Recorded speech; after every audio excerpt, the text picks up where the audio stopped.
नमस्कार दोस्तों, पिछली कक्षा में अपन विटामिन टॉपिक के बारे में चर्चा कर रहे थे। तो मैंने आपको जल में घुलनशील और वसा में घुलनशील विटामिन के बारे में कुछ बेसिक जानकारी दी थी।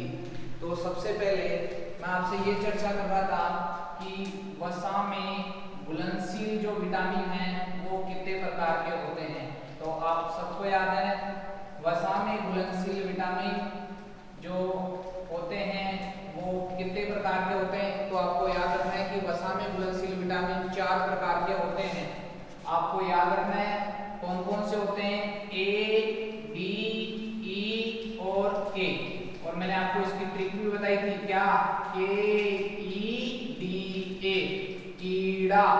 तो जो विद्यार्थी पिछली कक्षा को नहीं देखे वो एक बार पिछली कक्षा का रिवीजन करके सेकंड वीडियो को देखें, आपके सारे टॉपिक तैयार हो जाएंगे। तो मैंने आपको बताया कि वसा में घुलनशील विटामिन कितने प्रकार के, 4 प्रकार के, एक ए, डी, ई और के।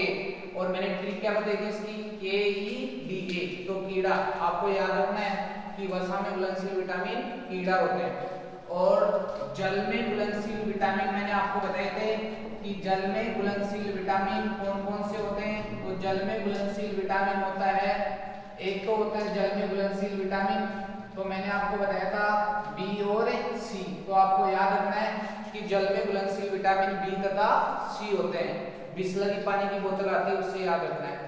अब मैंने आपकी आर्मी के लिए एक इंपॉर्टेंट क्वेश्चन ये बताया था कि विटामिन कितने प्रकार के होते हैं। क्वेश्चन आता है, आर्मी का क्वेश्चन बता रहा हूं एक। हाँ जी, क्वेश्चन मेरा ये है कि विटामिन कितने प्रकार के होते हैं। विटामिन कितने प्रकार के होते हैं, कितने प्रकार के होते हैं, विटामिन कितने प्रकार के होते हैं।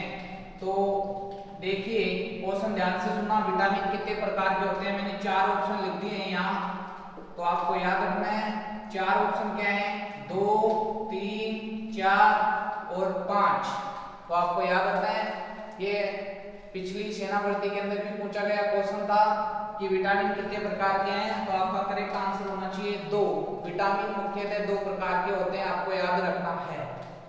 आज दोस्तों विटामिन 2 प्रकार के होते हैं, वसा में घुलनशील विटामिन और जल में घुलनशील विटामिन।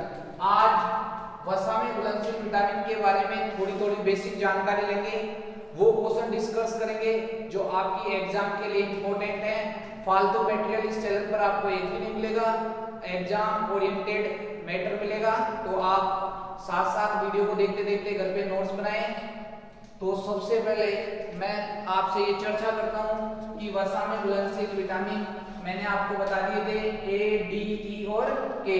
तो आज चर्चा करेंगे सबसे पहले किसके बारे में। तो आपको याद रखना है विटामिन ए के बारे में। देखिए विटामिन ए के बारे में आपको याद रखना है विटामिन ए। तो सबसे पहले देखो यहाँ से क्वेश्चन आता है, क्या, सबसे इंपॉर्टेंट आर्मी के लिए, कि विटामिन ए का रासायनिक नाम क्या होता है। विटामिन ए का रासायनिक नाम क्या होता है। तो आप सारे बच्चों को पता है कि विटामिन ए का रासायनिक जो नाम है वो होता है रेटिनोल। सबको याद रखना है विटामिन ए का रासायनिक नाम क्या है, रेटिनोल। तो आपको सबको याद रखना है कि विटामिन ए का रासायनिक नाम क्या है, रेटिनोल।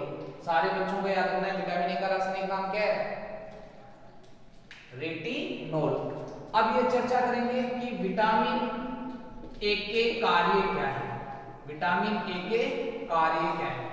तो आपको याद रखना है कि विटामिन ए के कार्य क्या है। अब मैं आपको इंपॉर्टेंट क्वेश्चन बताता हूं जो आपकी आर्मी में बार बार रिपीट होते हैं। देखिए क्या, देखो नाम से इधर देखो आप सारे बच्चे, रेटिनोल। रेटिनोल मतलब रेटिना। और आपको पता है रेटिना शरीर के किस भाग से संबंधित है, आंख से। तो आपको याद रखना है कि विटामिन ए आंख से संबंधित होता है। ये पिछली शिखर सेना भर्ती में पूछा गया क्वेश्चन है कि स्वस्थ दृष्टि के लिए, और आप सबको पता है रेटिनोल यानी रेटिना, और रेटिना का कार्य आंख के सबसे अंदर वाली परत होती है उसको रेटिना बोलते हैं, जहां वस्तु का प्रतिबिंब बनता है। और रेटिना पर वस्तु का प्रतिबिंब बनता है, तो आंख का कार्य देखना। तो एक इंपॉर्टेंट क्वेश्चन है कि स्वस्थ दृष्टि के लिए कौन सा विटामिन आवश्यक है, तो इसका करेक्ट आंसर माना जाएगा ए। तो आपको याद रखना है, इंपॉर्टेंट है कि स्वस्थ दृष्टि के लिए कौन सा विटामिन आवश्यक है, तो आपको याद रखना है कि स्वस्थ दृष्टि के लिए विटामिन ए आवश्यक है। विटामिन स्वस्थ दृष्टि के लिए विटामिन ए आवश्यक, ये इंपॉर्टेंट बात है। स्वस्थ दृष्टि के लिए आवश्यक, तो आपको याद रखना है कि स्वस्थ दृष्टि के लिए कौन सा विटामिन आवश्यक है, विटामिन ए, ये इंपॉर्टेंट है। दूसरा इंपॉर्टेंट क्वेश्चन क्या याद रखना है, यह विटामिन शरीर को संक्रमण से बचाता है, इन्फेक्शन से बचाता है, संक्रमण से। इसलिए प्रिय विद्यार्थियों, इनको बोला जाता है संक्रमण रोधी। जो विटामिन ए है उसको बोला जाता है संक्रमण रोधी विटामिन। ये क्वेश्चन भी इंपॉर्टेंट है, आपकी एग्जाम में आ सकता है कि बताइए संक्रमण रोधी विटामिन कौन सा होता है, तो आपका करेक्ट आंसर क्या माना जाएगा, विटामिन ए। तो आपको सबको पता लग गया। देखो दो क्वेश्चन इंपॉर्टेंट है विटामिन ए के अंदर, आपको याद रखना है क्या, एक तो देखो विटामिन ए का रासायनिक नाम रेटिनॉल, दूसरा क्या याद रखना है कि यह स्वस्थ दृष्टि के लिए आवश्यक होता है, और तीसरा क्वेश्चन ये इंपॉर्टेंट है कि संक्रमण रोधी विटामिन कौन सा होता है, तो आपका आंसर होना चाहिए विटामिन ए संक्रमण रोधी विटामिन कहलाता है। और संक्रमण के बारे में तो जानते हो कि सूक्ष्म जीवों का शरीर पर आक्रमण क्या कहलाता है, संक्रमण या इन्फेक्शन कहलाता है, तो ये इंपॉर्टेंट बात है। और ये विटामिन ए शरीर को संक्रमण से बचाता है, इसलिए इसे एंटी इन्फेक्शन या संक्रमण रोधी विटामिन कहते हैं। तो ये आपको इंपॉर्टेंट याद रखना है। ये दो क्वेश्चन इंपॉर्टेंट है आर्मी के लिए। अब नेक्स्ट क्वेश्चन डिस्कस करते हैं जो इंपॉर्टेंट है क्या, कि सर विटामिन ए के स्रोत क्या होते हैं। मैं आपको वही पढ़ाऊंगा जो आपकी आर्मी भर्ती के अंदर आते हैं। अगर आप प्रॉपर रूप से सभी टॉपिक के वीडियो को रेगुलर देखोगे तो मैं 100% दावे के साथ कह सकता हूं कि जो आपकी नेक्स्ट सेना भर्ती के अंदर जो साइंस के क्वेश्चन आएंगे 15 में से 14 क्वेश्चन इन टॉपिक के वीडियो में आपको जिन टॉपिक से क्वेश्चन आएंगे साइंस के, वो टॉपिक के वीडियो में आपको क्वेश्चन मिल जाएंगे। तो आप रेगुलर देखें, धीरे धीरे जब आप वीडियो को देखना स्टार्ट करोगे तो आपका कॉन्फिडेंस इंक्रीज होगा। सभी बच्चे अपने आसपास के फ्रेंड जो आर्मी सेना भर्ती की तैयारी कर रहे हैं उसको इस चैनल में जो कंटेंट दिया जा रहा है उनको भी पूछे, जिससे उनको भी फायदा हो सके। हमारा एक ही उद्देश्य है कि ज़्यादा से ज़्यादा बच्चों तक हमारा वीडियो जाए, जिससे अच्छा नॉलेज मिले और बच्चों को साइंस के अंदर कॉन्फिडेंस बढ़े। अब अपन देखो, आपको ये पता लग गया कि यह संक्रमण रोधी विटामिन होता है और यह स्वस्थ दृष्टि के लिए आवश्यक होता है। अब बात करते हैं कि अगर मान लीजिए किसी व्यक्ति के अंदर विटामिन ए की कमी हो जाती है तो कौन कौन से रोग होते हैं, तो ये भी इंपॉर्टेंट बात है। तो भाई लोगों मैं बता रहा हूँ जो आपको याद रखना है कि विटामिन ए की कमी से होने वाले रोग, ये इंपॉर्टेंट है। विटामिन ए की कमी से होने वाले रोग आपको याद रखना है कि विटामिन ए की कमी से होने वाले कौन कौन से रोग हैं। तो आपको मैं 3 रोग बता रहा हूं जो आपको इंपॉर्टेंट है, याद रखना है सारे बच्चों को। जिन बच्चों को वीडियो एक बार में समझ में नहीं आता है वो बार बार वीडियो को देखे और नोट्स बनाए धीरे धीरे। सबसे पहले देखो क्या कि विटामिन ए की डेफिशिएंसी या कमी हो जाती है तो कौन कौन से रोग होते हैं। तो एक तो होता है भाई लोगों आपको सबको पता है रतौंधी लोजी, और रतौंधी का मतलब क्या होता है, रात में कम दिखाई देना। तो रतौंधी कौन से विटामिन की कमी से, विटामिन ए की कमी से। नेक्स्ट क्या, जीरोफ्थैल्मिया, ये भी इंपॉर्टेंट है। जीरोफ्थैल्मिया, लो जी, जीरोफ्थैल्मिया, ये जीरोफ्थैल्मिया होता है क्या, ये जीरोफ्थैल्मिया, इसमें आंखों में शुष्कपन आ जाता है, ड्राइनेस हो जाती है आंखें क्या हो जाती है, ड्राइनेस या शुष्क बना जाता है आंखों के अंदर। तो जैसे आप गला फाड़ फाड़ के चिल्ला लो लेकिन आंसू नहीं आएंगे तो आपको कौन सा रोग है, जीरोफ्थैल्मिया। ये इंपॉर्टेंट बात है, याद रखनी है कि जीरोफ्थैल्मिया कौन से विटामिन की कमी से, ए की कमी से। नेक्स्ट कीरेटोमलेशिया, कीरेटोमलेशिया, इसके अंदर जो आपका आंख का कॉर्निया पार्ट है वो क्या हो जाता है, कोमल हो जाता है, कॉर्निया कोमल हो जाता है। ये तीनों ही इंपॉर्टेंट है भाई। क्या? एक तो रतौंधी, रतौंधी कौन सी विटामिन की कमी से? ए की कमी से। जीरोथेल्मिया विटामिन ए की कमी से। किरेटोमलेशिया विटामिन ए की कमी से। तो ये तीनों याद रखने हैं आपको, ये इंपॉर्टेंट है। अब बात कर लेते हैं क्या कि भाई साहब इसके स्रोत क्या है, वो इंपॉर्टेंट है। विटामिन ए के स्रोत क्या है? तो आपको स्रोत तो याद ही रखने हैं सबसे पहले। क्या? जैसे एक तो गाजर, समझ में आई बात? गाजर में विटामिन ए की सर्वाधिक मात्रा पाई जाती है। ये क्वेश्चन आर्मी में आता है कभी कभार। आर्मी में ये क्वेश्चन भी आता है कि गाजर का वैज्ञानिक नाम या साइंटिफिक नेम क्या है? तो आपको याद रखना है, मैं यही बता रहा हूँ आपको इंपॉर्टेंट, डोकस कैरोटा। गाजर का वैज्ञानिक नाम है डोकस कैरोटा। तो सबको याद रखना है कि गाजर का वैज्ञानिक नाम क्या है? डोकस कैरोटा, याद रखना है। आप कई बोलते हैं सर काली गाजर का वैज्ञानिक नाम क्या है? अरे एक ही है भाई, लाल हो या काली, नाम क्या रहेगा? डोकस कैरोटा। समझ में आई बात? एक क्वेश्चन और आता है कि गाजर का लाल रंग कैसा होता है? गाजर का लाल रंग किसके कारण होता है? तो आपको याद रखना है कि साइंस के अंदर अगर किसी में भी कोई कलर आता है, चाहे ह्यूमन के अंदर है चाहे पेड़ पौधों के अंदर है, वो किसकी वजह से आता है? वो वर्णक या पिगमेंट की वजह से आता है। समझ में आई बात? अब जैसे कैसे बताओ सर? तो गाजर के अंदर पाया जाता है क्या?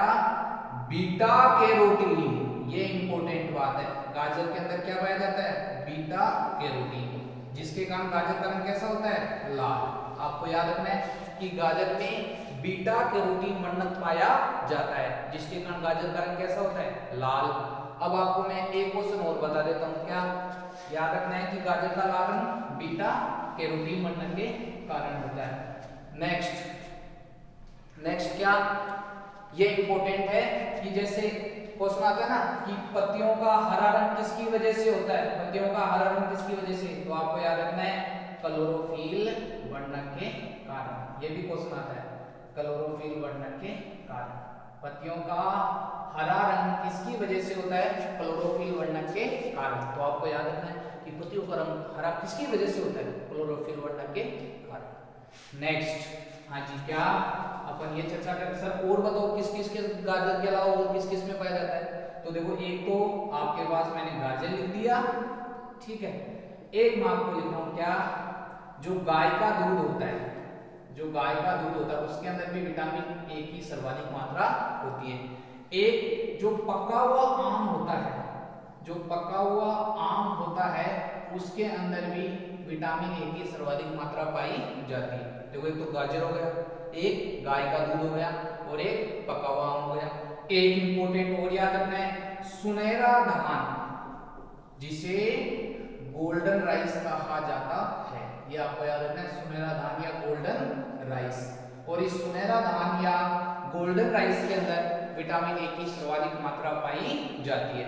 तो भाई लोगों, आपको याद रखना है कि सुनहरा धान या गोल्डन राइस में कौन से विटामिन की मात्रा अधिक होती है? ए की।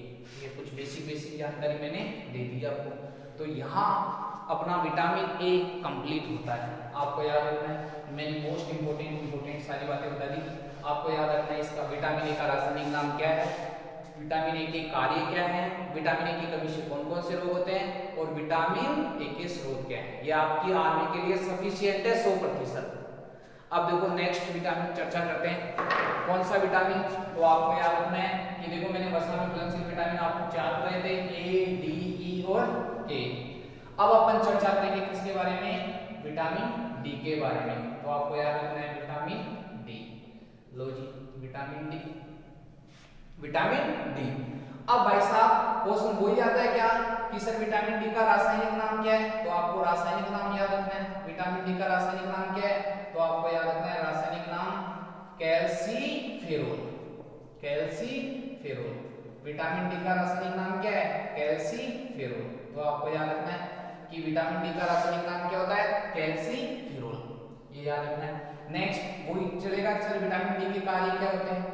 तो विटामिन डी के कार्य होते हैं। अब मैं कार्य से पहले कुछ बेसिक बातें करता हूँ। क्या?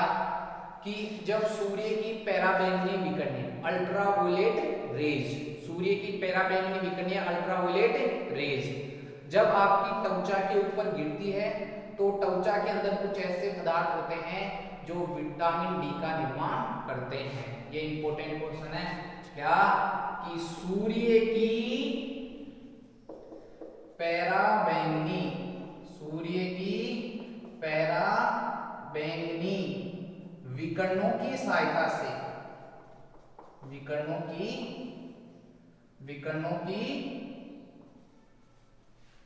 सहायता से त्वचा इस विटामिन का निर्माण करती है। ये इंपॉर्टेंट है, त्वचा इस विटामिन का निर्माण करती है। तो आपको याद रखना है क्या कि ये इंपॉर्टेंट है। क्या इंपॉर्टेंट है कि सूर्य की पैराबैंगनी विकिरणों की सहायता से त्वचा कौन से विटामिन का निर्माण करती है? तो आपका करेक्ट आंसर क्या रहेगा? Vitamin D. ये इंपॉर्टेंट बात है। नेक्स्ट इंपॉर्टेंट बात क्या? हाँ जी, ये इंपॉर्टेंट बात है कि इसे धूप का विटामिन भी कहा जाता है। धूप का विटामिन क्या बोला जाता है? बताओ, धूप का विटामिन। और धूप के विटामिन को इंग्लिश में क्या बोलते हैं? सनशाइन विटामिन कौन सा है? तो आपको पूछेगा बताओ सनशाइन विटामिन कौन सा है, तो क्या बताओगे? Vitamin D. ये आपकी आर्मी के लिए इंपॉर्टेंट क्वेश्चन है। बताओ, ऐसे पूछेगा कि बताओ धूप का विटामिन कौन सा है, तो क्या बताओगे? Vitamin D. आपको ये पूछेगा बताओ कि त्वचा के द्वारा कौन से विटामिन का निर्माण होता है, तो आप बताओगे विटामिन डी। ये इंपॉर्टेंट क्वेश्चन, समझ में आई बात? और मैं आपको इंपॉर्टेंट बता देता हूँ विटामिन डी के बारे में। क्या कि जो विटामिन डी है वो दो कार्य तो आपको याद हो गए, और तीसरा कार्य क्या है कि यह शरीर में सबसे तीव्रतम रूप से बनता है। आपको पूछेगा मतलब शरीर में तीव्रतम रूप से कौन सा विटामिन बनता है, तो तीव्रतम रूप से विटामिन डी बनता है। तो याद रखना है कि कौन सा विटामिन सबसे फास्ट बनता है शरीर में, तो vitamin D. Next important question, क्या इंपॉर्टेंट क्वेश्चन ये है कि ये विटामिन शरीर में सबसे फास्ट बनता है। नेक्स्ट इंपॉर्टेंट क्वेश्चन, ये विटामिन हार्मोन की तरह कार्य करता है। इसकी तरह हार्मोन की तरह कार्य करता है। तो आपको याद रखना है कि कौन सा विटामिन हार्मोन की तरह कार्य करता है, तो आप क्या बताओगे? Vitamin D. कौन सा विटामिन हार्मोन की तरह कार्य करता है? Vitamin D. ये इंपॉर्टेंट है। अब अपन बात करते हैं, एक और इंपॉर्टेंट बात याद रखनी है, ये विटामिन आपके ब्लड के अंदर रक्त में कैल्शियम व फास्फोरस, कैल्शियम का प्रतीक सी होता है बच्चों, और फास्फोरस का पी। और कैल्शियम का परमाणु क्रमांक कितना होता है? 20, और फास्फोरस का 15। ये भी आ जाता है कभी कभार कि बताओ कैल्शियम का प्रतीक क्या होता है आर्मी के अंदर? सी होता है, और फास्फोरस का प्रतीक पी। कैल्शियम का परमाणु क्रमांक 20 और फास्फोरस का 15। ये कैल्शियम और फास्फोरस बॉडी में भी पाए जाते हैं, जो आपकी हड्डियों दांतों के लिए बड़े आवश्यक होते हैं। समझ में आई बात? तो इनकी कैल्शियम और फास्फोरस की मात्रा को कंट्रोल कौन सा विटामिन रखता है? बताओ, डी। और आपको सबको पता है कि अगर बॉडी के अंदर कैल्शियम और फास्फोरस की कमी हो जाएगी तो हड्डियां कैसी हो जाएगी? मुलायम व कमजोर। तो इंपॉर्टेंट बात है। आपको पूछेगा बताओ कौन से विटामिन की कमी से हड्डियां मुलायम व कमजोर होती है, तो आपका आंसर क्या होगा? Vitamin D. ये इंपॉर्टेंट बात है। तो आपको याद रखना है कि अब अपन ये जानेंगे, देखो कार्य के बारे में तो जान लिया, तो अपन ये जानेंगे बताओ विटामिन डी की कमी से कौन कौन से रोग होते हैं। तो मैं लिख रहा हूं कि विटामिन डी की कमी से, विटामिन डी की कमी से होने वाले रोग, विटामिन डी की कमी से होने वाले रोग। लो जी, इंपॉर्टेंट है। क्या इंपॉर्टेंट? ये एक तो इसमें है रिकेटस। क्या है? रिकेटस, जिसे क्या बोलते हैं? सूखा रोग, रिकेटस या सूखा रोग। और ये होता है आपके बच्चों के अंदर, आपको याद रखना है। एक है जो मैं आपको बता देता हूं, क्या? ओस्ट्रियोमलेशिया। ओस्ट्रियोमलेशिया, ये आपको याद रखना है। हमेशा याद रखना है एक बात साइंस में कि ओस्ट्रियो शब्द कहीं पर भी दिख जाए तो आपका आंसर होना चाहिए कि ओस्ट्रियो जो शब्द है ना वो हमेशा हड्डियों के लिए आता है। ओस्टियो शब्द हमेशा किसके लिए आता है? हड्डियों के लिए आता है। तो आपको याद रखना है कि हड्डियों के लिए हमेशा ओस्टियो शब्द यूज होता है।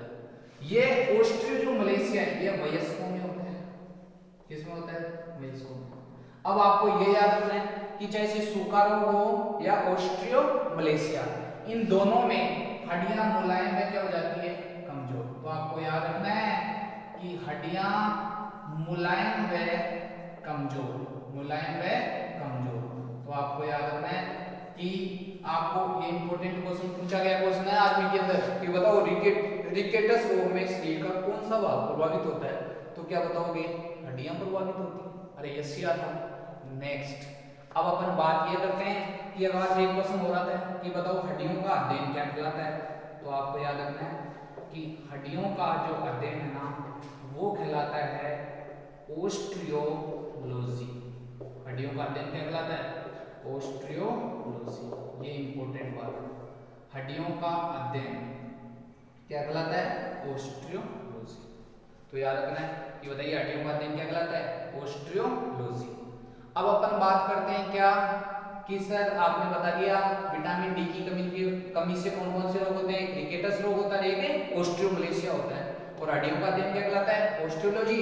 और रिकेटस जिसे सूखा रोग बोलते हैं किसमें होता है? बच्चों में। और ऑस्टियोमलेशिया किसमें होता है? वयस्कों में। और दोनों में ये याद रखना है कि दोनों में हड्डियां मुलायम में क्या हो जाती है? कमजोर हो जाती है। यस या नो? अब नेक्स्ट बात करते हैं विटामिन डी के स्रोत के बारे में। तो स्रोत आपको याद होने चाहिए। क्या? एक तो देखो आ गया जो आपको याद रखना है, क्या मैंने आपको पहले ही बता दिया था विटामिन डी के स्रोत क्या क्या होते हैं। तो देखो एक तो सनलाइट हो गया जिसे क्या बोलते हैं? सूर्य का। विटामिन डी के स्रोत लिख रहा हूं मैं ऊपर, आपको याद रहना चाहिए विटामिन डी के स्रोत। तो स्रोत में देखो एक तो क्या हो गया? सनलाइट, जिसे क्या बोलते हैं? सूर्य का प्रकाश। सूर्य का प्रकाश, ठीक है, सनलाइट या सूर्य का प्रकाश। दूसरा आपको याद रखना है कि मछलियों का यकृत का तेल। मछलियों का यकृत का तेल। मछलियों का यकृत का तेल, ठीक है। इनमें कौन सा विटामिन होता है? Vitamin D. इसके अलावा विटामिन डी दूध के अंदर भी होता है, आपको याद रखना है। समझ में आई बात? जो हरी सब्जियां होती है उसके अंदर भी क्या होता है? Vitamin D. ये याद रखना इंपॉर्टेंट है। समझ में आई बात? तो ये इंपॉर्टेंट है कि मछलियों के यकृत के तेल में कौन सा विटामिन होता है? Vitamin D. दूध के अंदर होता है, हरी सब्जियों के अंदर होता है, सूर्य के प्रकाश से मिलता है। ये इंपॉर्टेंट है यहाँ आपकी आर्मी के लिए, क्या कि मछलियों का जो यकृत का तेल होता है उसमें कौन सा विटामिन होता है? ए और डी। ये इंपॉर्टेंट।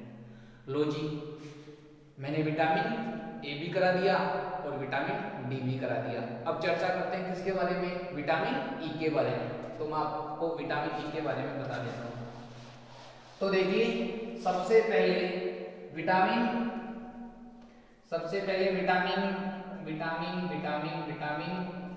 ई। आज क्या बता रहा हूँ? Vitamin E. सबसे पहले विटामिन ई का रासायनिक नाम आता है, आप बताओ विटामिन ई का रासायनिक नाम क्या है? तो विटामिन ई का रासायनिक नाम क्या है? आपको सबको पता है विटामिन ई का रासायनिक नाम क्या है, बताओ। तो इसका विटामिन ई का रासायनिक नाम क्या है, बताओ? टोकोफेरोल। ये इंपॉर्टेंट बात है। विटामिन ई का रासायनिक नाम क्या है? टोकोफेरोल। विटामिन ई का रासायनिक नाम बताओ क्या होता है? टोकोफेरोल। अब नेक्स्ट इंपॉर्टेंट क्या कि सर विटामिन ई के कार्य बताओ। विटामिन ई के कार्य तो मैं आपको पहले बता देता हूं क्या कि एक ही बात याद रखिए कि एक तो इसे सुंदरता का विटामिन बोलते हैं। सुंदरता का विटामिन क्या बोलते हैं? सुंदरता का विटामिन, ब्यूटी विटामिन। सुंदरता का विटामिन या ब्यूटी विटामिन। क्यों? क्योंकि आपकी स्किन को, त्वचा को ग्लो करता है। आप फेस वॉश यूज करते हो उसमें देखना पीछे लिखा होता है क्या? Vitamin E. क्योंकि आपकी स्किन को ग्लो करता है, सुंदरता का विटामिन। तो आज ऐसे नहीं कि मैंने बता दिया तो एक साथ ही लग जाओ देखकर, ठीक है, धीरे धीरे असर आएगा। अब आएगा सुंदरता का विटामिन, इसे ब्यूटी विटामिन भी कहा जाता है। नेक्स्ट, एकमात्र ऐसा विटामिन है जो जनन तंत्र से संबंधित है।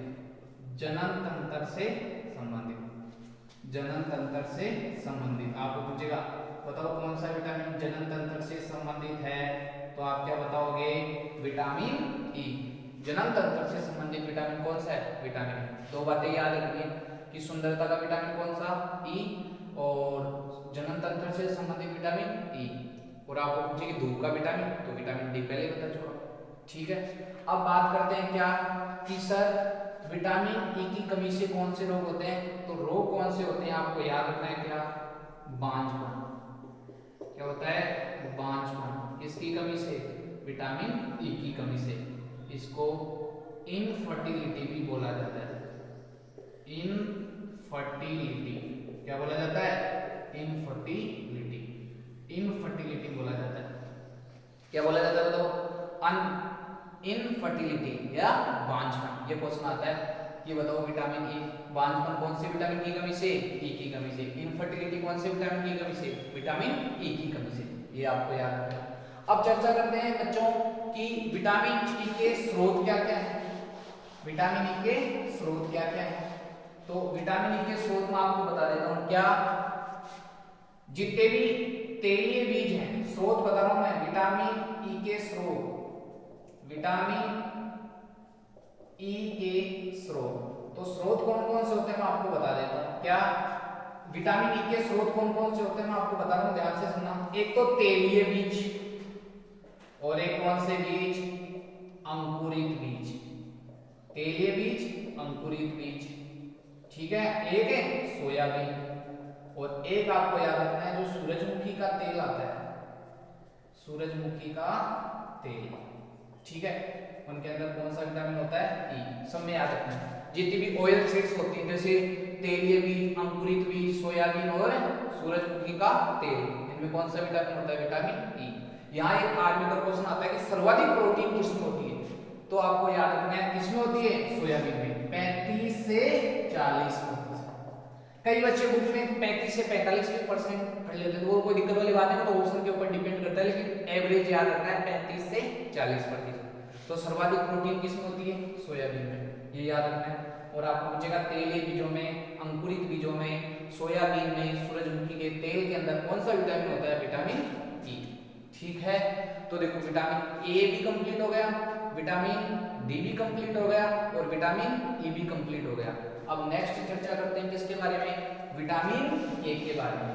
तो आपको याद रखना है कि विटामिन के बारे में चर्चा करते हैं।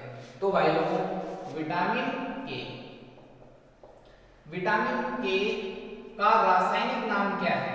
ये इंपॉर्टेंट है कि विटामिन के का रासायनिक नाम क्या है? तो विटामिन के का रासायनिक नाम आपको सबको याद रखना है। एक तो फाइलोक्विनोन, और एक क्या होता है बताओ? नेफ्थोक्विनोन।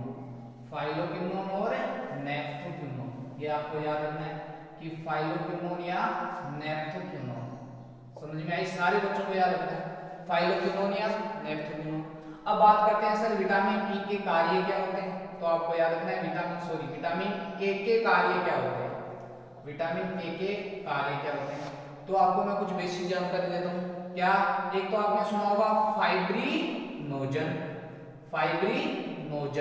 क्या सुना तो? फाइब्रिनोजन।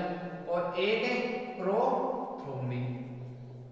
क्या सुना है? फाइब्रिनोजन और प्रोथ्रोम्बिन, ठीक है। एक तो फाइब्रिनोजन और एक है प्रोथ्रोम्बिन। ये रक्त में पाई जाने वाली प्रोटीन है, रक्त प्रोटीन है। क्या है? रक्त प्रोटीन, मतलब ये रक्त में पाई जाने वाली प्रोटीन है। कौन कौन सी? फाइब्रिनोजन और प्रोथ्रोम्बिन।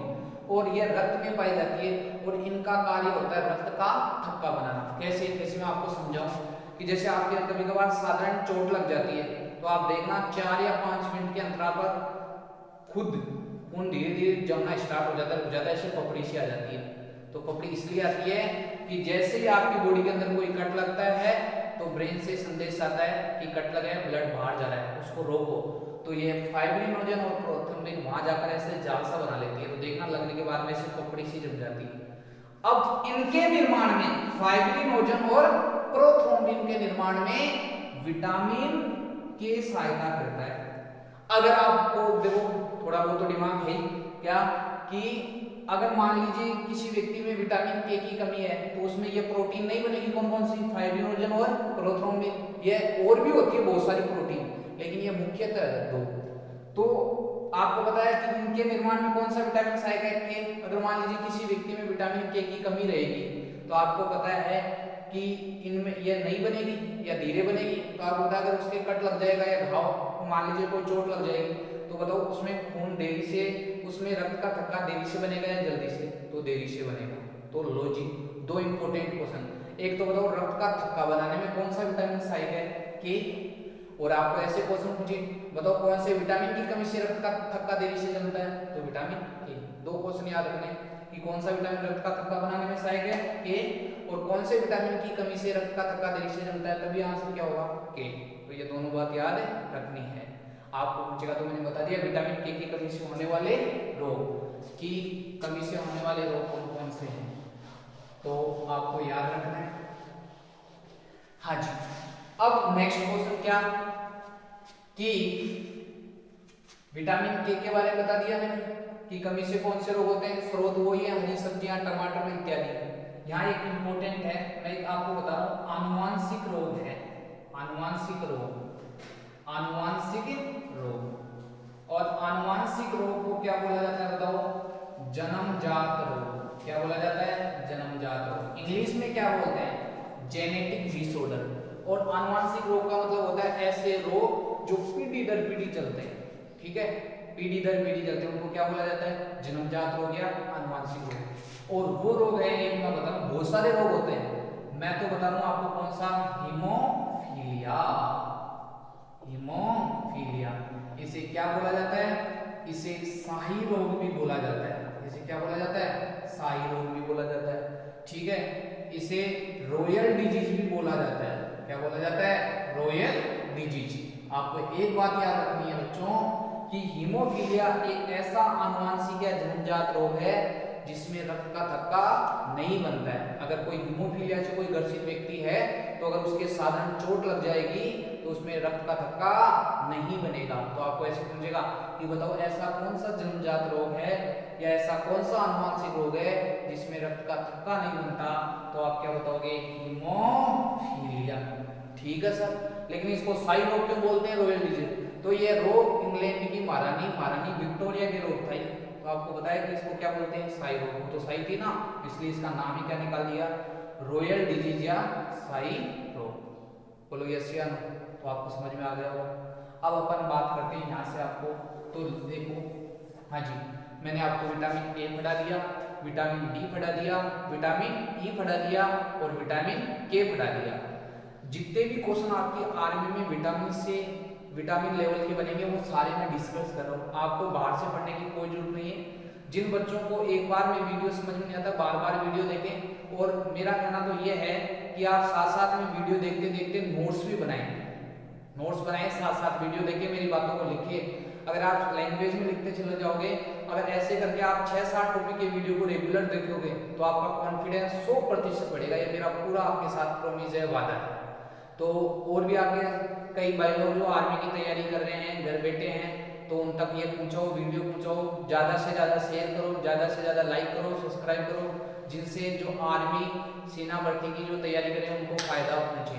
तो बच्चों हमारा काम एक ही है कि ज़्यादा से ज़्यादा बच्चे के पास हमारा अच्छा मटेरियल जाना चाहिए जिनसे उनको फ़ायदा पहुँच सके, ठीक है।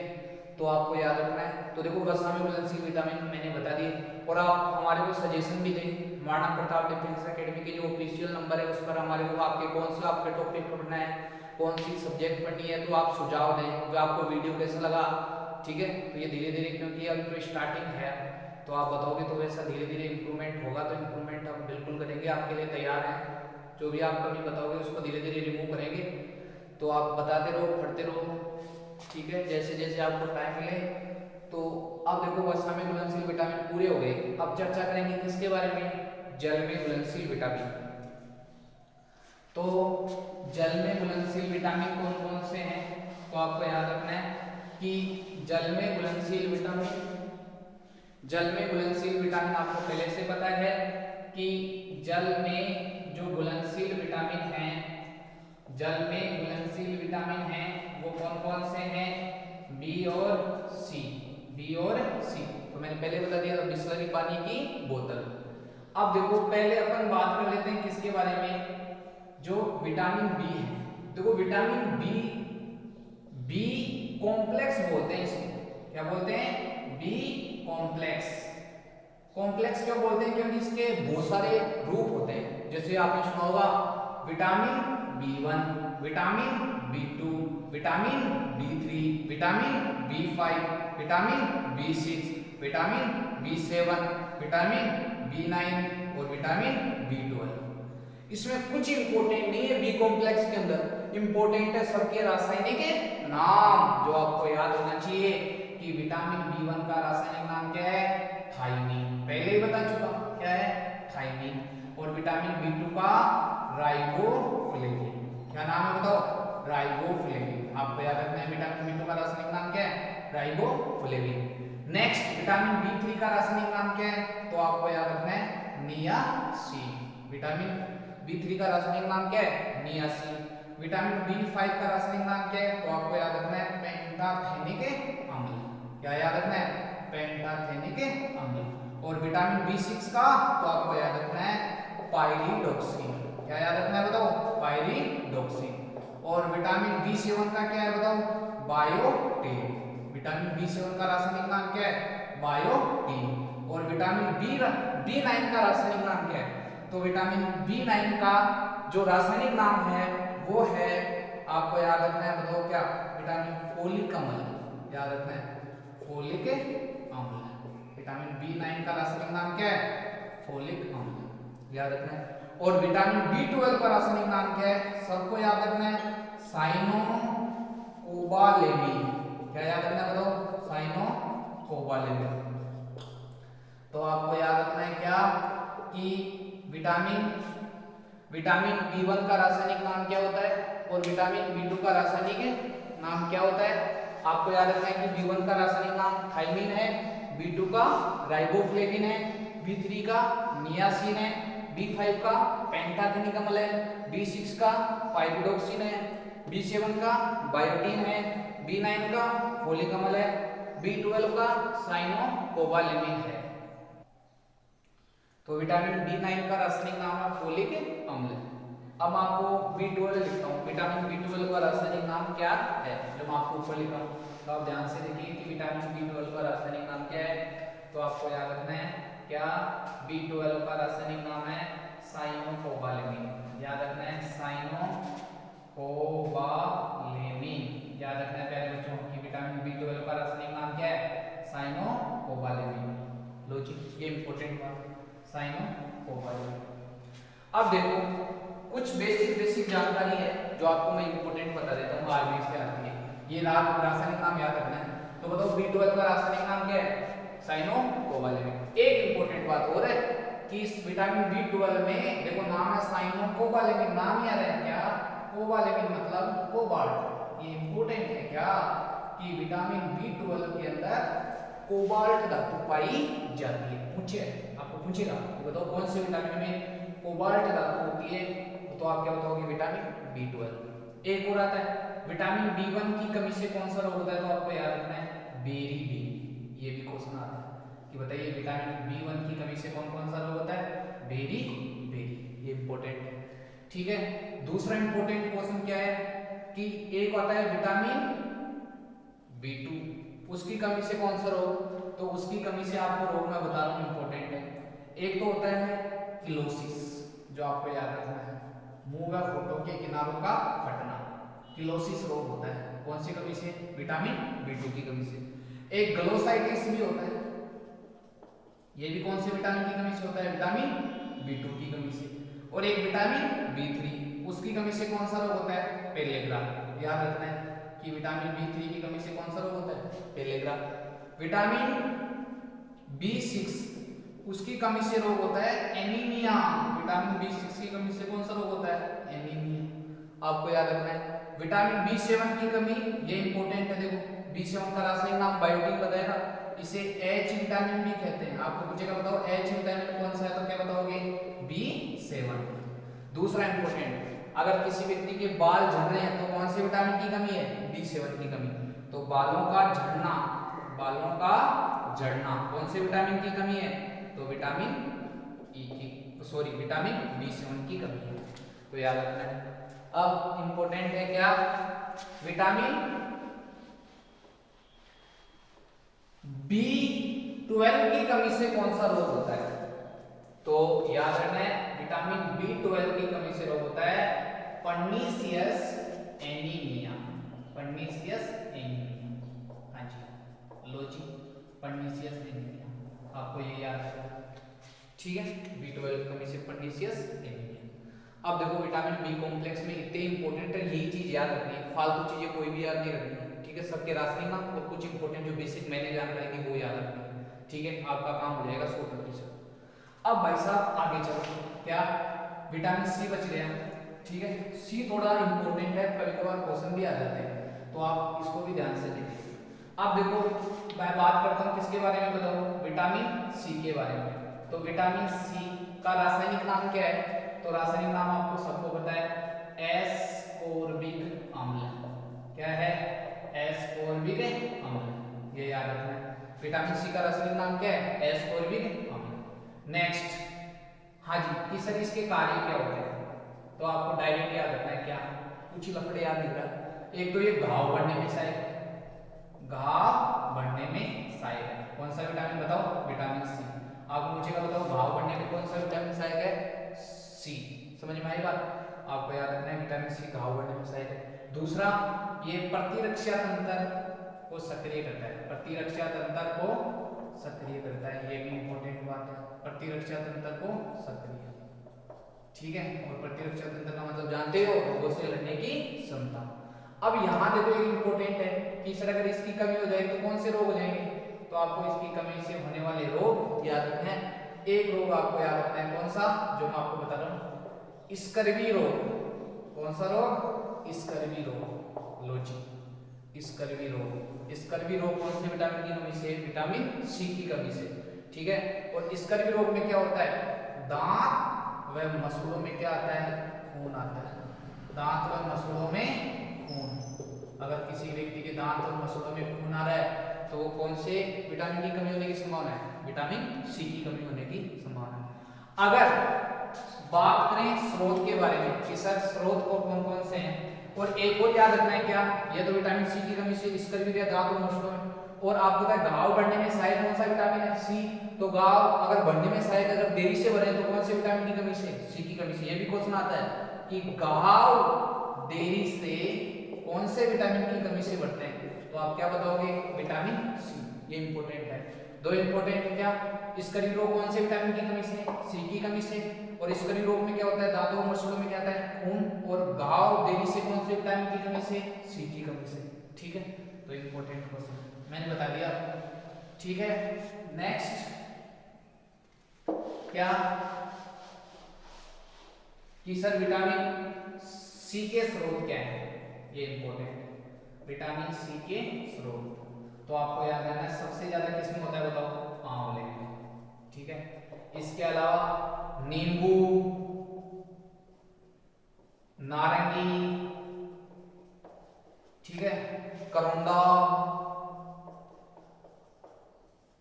इन सब के अंदर जितने भी खट्टे फल होते हैं उनमें कौन सा विटामिन होता है, सी। याद रखना, किन्नू आते हैं श्रीगंगानगर की तरफ होते हैं तो उनमें विटामिन सी होता है। तो खट्टे फलों में कौन सा विटामिन होता है बताओ, विटामिन सी। ये सबको याद रखना कि खट्टे फलों में विटामिन सी। अब मैं आपसे कुछ इंपॉर्टेंट बेसिक जानकारी ले रहा हूं, क्या कि ये विटामिन है ना ऊष्मा संवेदी विटामिन कहलाता है। कौन सा, विटामिन सी, ऊष्मा संवेदी विटामिन, मतलब ये ऊष्मा के प्रति संवेदनशील होता है। समझ में आई बात, तो संवेदनशील का मतलब क्या होता है, अगर ऊष्मा ज्यादा मिलेगी तो नष्ट हो जाएगा, तो ये इंपॉर्टेंट है। पूछा गया क्वेश्चन कि सब्जियों को गर्म करने पर या धोने पर सबसे पहले नष्ट होने वाला विटामिन कौन सा है, तो ये सी। ये भी आपके एग्जाम आर्मी में पूछा जा सकता है कि ऊष्मा संवेदी विटामिन कौन सा है, सी। सब्जियों को गर्म करने पर धोने पर नष्ट होने वाला विटामिन कौन सा है, सी। ये आपको याद रखना है प्यारे बच्चों। दूसरा देखो विटामिन सी जल में घुलनशील है, तो ये बॉडी से पसीने के द्वारा, यूरिन के द्वारा बाहर निकल जाता है, इसलिए इस विटामिन की रिक्वायरमेंट बॉडी को क्या होती है, ज्यादा होती है। तो आप पूछा बताओ कौन से विटामिन की आवश्यकता शरीर को अधिक होती है, तो क्या बताओगे, विटामिन सी। तो प्यारे बच्चों मैंने आपको विटामिन पूरी डिटेल से पढ़ा दिए। वसा में घुलनशील विटामिन कौन कौन से हैं, उनके क्या कार्य हैं, उनके क्या स्रोत हैं, उनकी कमी से कौन से रोग होते हैं, और जल में घुलनशील विटामिन भी मैंने आपको पढ़ा दिए। तो ये आपका मैंने पूरा टॉपिक कंप्लीट करा दिया है, ठीक है। तो आपके आर्मी के 2 क्वेश्चन तैयार हो गए। अगर आप बार बार वीडियो को देखोगे इंटरेस्ट के साथ और नोट्स बनाओगे तो प्रॉपर रूप से आपके 2 क्वेश्चन तैयार हो जाएंगे, ये मेरा आपसे वादा है। तो आप बार बार वीडियो को देखें, नोट्स बनाएं और प्रॉपर रूप से तैयारी जारी रखें। और चैनल को आप लाइक करें, सब्सक्राइब करें और शेयर करें, जिससे जो आर्मी लेवल का जो मटेरियल है वो अधिक से अधिक बच्चों तक पहुँचे। ठीक है, जय हिंद दोस्तों।